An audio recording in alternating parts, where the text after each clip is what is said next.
Let's talk about Baker Mayfield and the Tampa Bay Buccaneers. I feel like Baker Mayfield and the Tampa Bay Buccaneers may be one of the most underrated teams in the NFC.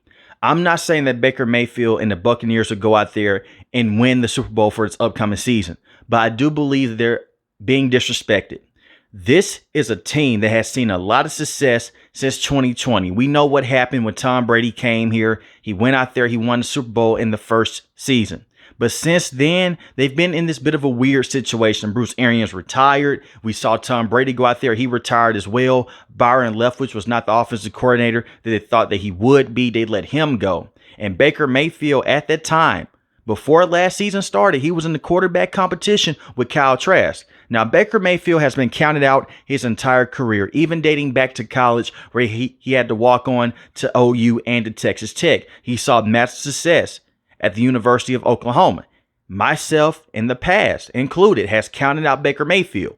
With the Cleveland Browns, he had a lot of good moments, a lot of bad moments as well. They shoved him out the door. They brought in Deshaun Watson. They would trade him to the Carolina Panthers, and it was not good. At that point, I thought Baker Mayfield was going to be out the NFL. But he went to the Los Angeles Rams. I'll never forget the Thursday night game against the Raiders. Goes out there, comeback victory on a short week. He goes over to the Tampa Bay Buccaneers in a terrible situation yet again because of circumstances. He outbattles Kyle Trask and he leads his team to the NFL playoffs. Not only did he do that, he went out there and he beat the Philadelphia Eagles, a team that gave him a lot of problems early on in the regular season. Granted, the Philadelphia Eagles were not the same team that they were the year before. They had terrible coordinators. But at the same time, you have to give the Tampa Bay Buccaneers a lot of credit. And give Baker Mayfield a lot of credit as well. His first year with Dave Canales was amazing. Now, Dave Canales is no longer here. You're bringing in a brand new offensive coordinator and Liam Cohen, who did a lot of good things at the University of Kentucky. And he was a play caller for a couple of games with the Los Angeles Rams. I'm going to say this. I expect for their offense to take a step back, but it's not going to take a huge step back. Dave Canales as an offensive coach was phenomenal. I'm not expecting for Liam Cohen to come in and to replicate that. But I do believe that Baker Mayfield is good enough to get this team back into the NFL playoffs and to possibly win this division.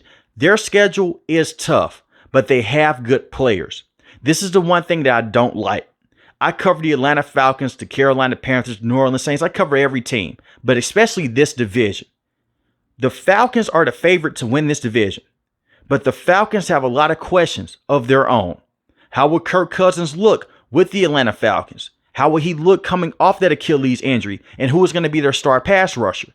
The Carolina Panthers, they're still a rebuilding team with Bryce Young. I don't see them win the division for this upcoming season. And the Saints, I'm out on the New Orleans Saints. I don't believe in Derek Carr. I don't believe in Dennis Allen. Todd Bowles, you can make the case that he's the best head coach in this division. He's had the most success. Even dating back to the New York Jets, he wasn't the most successful head coach. But he was better there than what Dennis Allen is right now with the Saints. He's being disrespected. When I look at the Tampa Bay Buccaneers, they have the veteranship as well. Forget about Baker Mayfield for a second. Mike Evans has been one of the best wide receivers in the NFL since he's been drafted. He's played with guys like Jameis Winston, the best quarterback of all time in Tom Brady, and Baker Mayfield, and he has never missed a beat, 1,000 receiving yards every single season. He's going to go down as the best wide receiver in Tampa Bay Buccaneers history. You also have Chris Godwin, who is a phenomenal number 2 wide receiver. Is he the same Chris Godwin that he was before he tore his ACL? No. He is missing a little bit of juice that he had before, but he's still a very good wide receiver to have around. Trey Palmer can be a very good number 3 wide receiver. We saw what he did against the New Orleans Saints last season, so where he was just mossing guys in the red zone. You also have another wide receiver that you drafted, and Jalen McMillan. He can come in and he can be that number 3 wide receiver. And it seems like that he will be.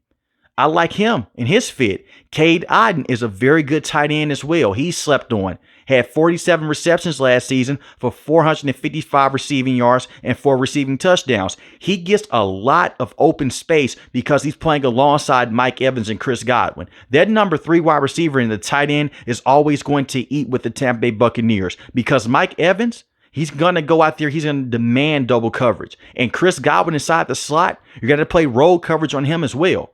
So a lot of times you'll put a safety or a linebacker on Cade Otton, or you're going to leave the third wide receiver in one-on-one coverage. And the thing with Dave Canales, he did such a great job of just scheming guys open and just taking the pressure off of Baker Mayfield, because the offensive line, besides Tristan Wirfs, it wasn't the greatest. They have not been able to run the football since that first season with Tom Brady when they had Leonard Fournette. And part of that is because Ryan Jensen was out dealing with an ACL injury. He came back against the Dallas Cowboys in that wild card game. That was Tom Brady's last game ever in the NFL. But he will go on to retire because he would not be able to play again because of that knee injury. So what did this team do in the NFL draft that just passed? They went out there and they drafted Graham Barton, who was going to be a phenomenal interior offensive lineman. He could play left guard, he could play right guard, but he primarily plays center in college. They need him to be a star day one to run that football. The fact that Baker Mayfield went out there and he put up the numbers that he did is impressive without a run game that was consistent. He had 28 passing touchdowns. That was the 7th most in the NFL to 10 interceptions. Now, I will say this. If they cannot go out there and they cannot average over 4 yards a carry for this upcoming season and the run game is inconsistent, they're not going to be able to go out there and win as many games for this upcoming season that they won last season. It's not going to be possible. You have to be able to go out there and play complementary football to work off of play action. You give Baker Mayfield a very good run game. We saw what he was able to do with the Cleveland Browns. The turnovers, they go down. He only had 10 interceptions. And this was one of the worst rushing attacks in the NFL. And it's not because of the running backs. Rashard White is a very good running back to have. They selected Bucky Irving in this draft class as well. Long term, he will be the starting running back for the Tampa Bay Buccaneers. He's just that good of a running back coming from Oregon. You have Chase Edmonds as well, who's a very good rotational running back to have. He can catch the football at the backfield. I like the running back room. It just comes down to the offensive line. Tristan Wirfs is one of the best tackles in the NFL to have. I'm not worried about him. And I'm not worried about Luke on the right tackle side of things either. Is he the best right tackle to have? No, but he's not a terrible player on the field. He's not going to go out there and he's not going to get too many penalties. He's not going to let up too many pressures either. He just fits his role. He's a slept-on right tackle. He gets a lot of flack, but he did a very good job in the NFL playoffs. Let's remember something. They were in a close game against the Detroit Lions on the road. It came down to a last play interception from Baker Mayfield towards the middle of the field. If he doesn't throw that interception, maybe we're talking about something different here. Maybe they make a deeper playoff run. They have the talent on the offensive end. It just comes down to the coaching in the offensive line. And I do believe that the offensive line will be better with Graham Barton as well. I don't want to put too much expectation on rookies, especially when you're a right tackle, a left tackle, any type of offensive lineman. But this kid should translate very well. He's going to be better than the backup center that they had over the last couple of years, filling in for Ryan Jensen. So the offensive side of things, I'm not worried about them. Their defense, I am worried about. Now, Todd Bowles is a great defensive mind. I see him more so as a defensive coordinator than a head coach. And that's no disrespect towards him, because at times he hasn't been aggressive enough as a head coach, and he will get outcoached at times to where he just blitzes too much. The blitz worked in his favor against the Philadelphia Eagles. It did not work in his favor late in the game against the Detroit Lions, and you're leaving your cornerbacks in one-on-one situations. The reason why I'm concerned about their defense, their pass rushers and their star pass rushers, they can't stay healthy. Vita Vea is a very good defensive tackle. He's one of the best defensive tackles in the NFL. 5.5 sacks on the season, 2 forced fumbles. Kalijah Cansey was a rookie last season, only had 4 sacks. He has to stay healthy. That's it. If he can stay healthy, he's going to be great alongside Vita Vea. You're not going to be able to run the football on this team because how big they are up front. He dealt with some injuries last season. If he can just stay healthy, him and Vita Vea together, that's going to be a very good 1-2 punch on the defensive line. You have Yaya Diaby, who led the team in sacks last season. This is what I worry about. He's expected to play week 1. Right now, he's dealing with an injury. If he's not able to play in week 1, you're in trouble. The fact that he led this team in sacks last season was very scary. You were hoping that Shaquille Barrett could go back there and turn back the clock. He wasn't the same player after he tore his Achilles. I look at Yaya Diaby, he could be in for another big season. But he was starting to get double teamed a lot, and he did not look the same on the film. Now, this is a very good football player, but you're going to have those guys up front to stay healthy. Vita Vea can push the pocket. He's not the fastest defensive tackle to have on the field. He's not going to go back there and just chase down the quarterback and get the quarterback down. We're in the NFL now to where you have to have athletic defensive linemen. That's all that I'm worried about. Todd Bowles is going to still blitz a lot because he did the same thing with the New York Jets. But I look at this situation right here. You have to be very careful with this. I trust in their front seven if they're healthy. That's all I'm saying. Their secondary, I'm still worried about it. Antoine Winfield is a baller. He's one of the best safeties in the NFL. He's phenomenal. He had a great season last season. He's been phenomenal. Even since they had the Super Bowl run against the Kansas City Chiefs, he's been great. And I'll get more into the linebackers in just a couple minutes. The secondary was the weak link of the team, and it was the cornerbacks. Part of that is because they blitz so freaking much. They had to blitz because they could not get pressure one-on-one. So they had to go out there and blitz quarterbacks like Jalen Hurts. And when you have a team that's running curls and just slants, you can get away with that. When you have a team that's running play action, they're beating you over the top, you start to have some concerns there. Carlton Davis is no longer here for good reason. Jamel Dean is their number one corner. He's not terrible. In my opinion, he's a number two corner at best, especially when you're leaving him in one-on-one situations. He's not the type of cornerback like Ahmad Sauce Gardner. He's not like a Patrick Surtain to where you can just leave him on the outside the entire game and he'll be okay. He will give up big plays here and there.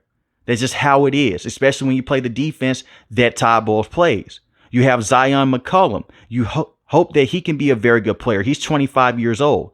I think that he can go out there, that he can develop. Right now, he's having a strong training camp. He's having a very good showing against guys like Mike Evans and Chris Godwin.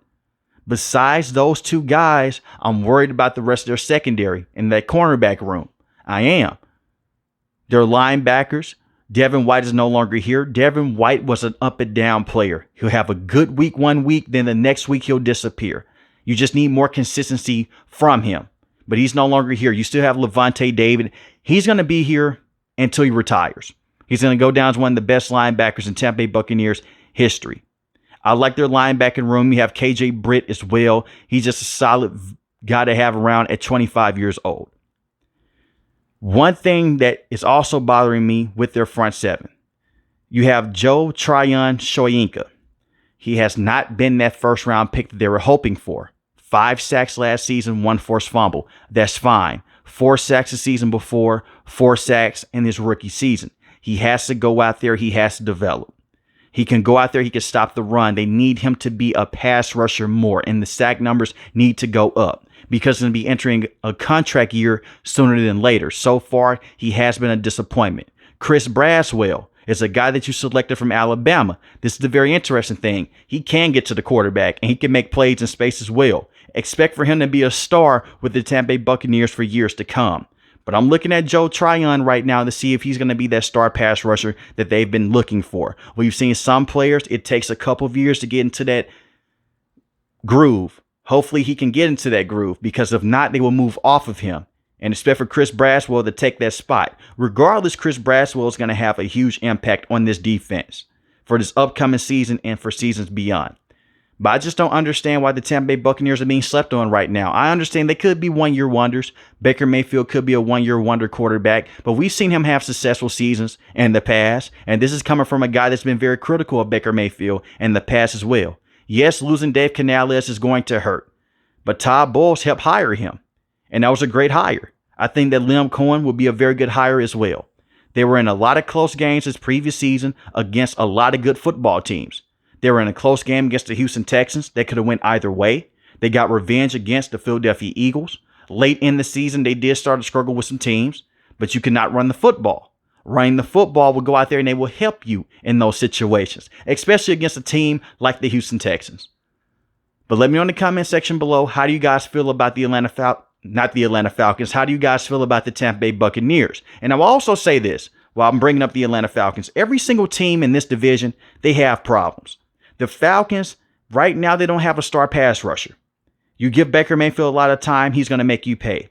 The Carolina Panthers, they have a lot of pieces that they traded away to go out there and try to help out Bryce Young. How would he look with Dave Canales And guess what? Todd Bowles knows him like the back of his hand. And the same with Dave Canales as well. But Todd Bowles knows how to slow down his offense.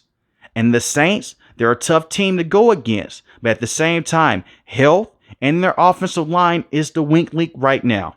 And that's one thing against Tampa Bay Buccaneers. If they can get a lot of pressure on you and Todd Bowles can go out there and he can blitz you for the entire game, ask Jalen Hurts how did that work in the NFL playoffs. He will continue to do it until you beat it. And if you can't, the Tampa Bay Buccaneers will start to weigh on that defense and they'll start to put up some big-time production. So every single team in this division has a weakness. Just like how the Tampa Bay Buccaneers secondary is their weakness, every other team has a weakness as well. You can say that for every team in the NFL, sure. But I just hate the fact how some people are just shoving the Tampa Bay Buccaneers out the way for the Atlanta Falcons. And they're going to be a tough team in their own right because of the players that they have. But I believe the veteranship and the coaching right now, the best and the most complete team in this division would go to the Tampa Bay Buccaneers. But let me know in the comment section below, how do you guys feel about the Tampa Bay Buccaneers and can they make the NFL playoffs for yet another season? If you're new to the channel, hit the subscribe button. If you like the video, hit the like button. Most importantly, we want each and every last one of you guys stay safe, stay positive. Thanks for the video, guys. God bless.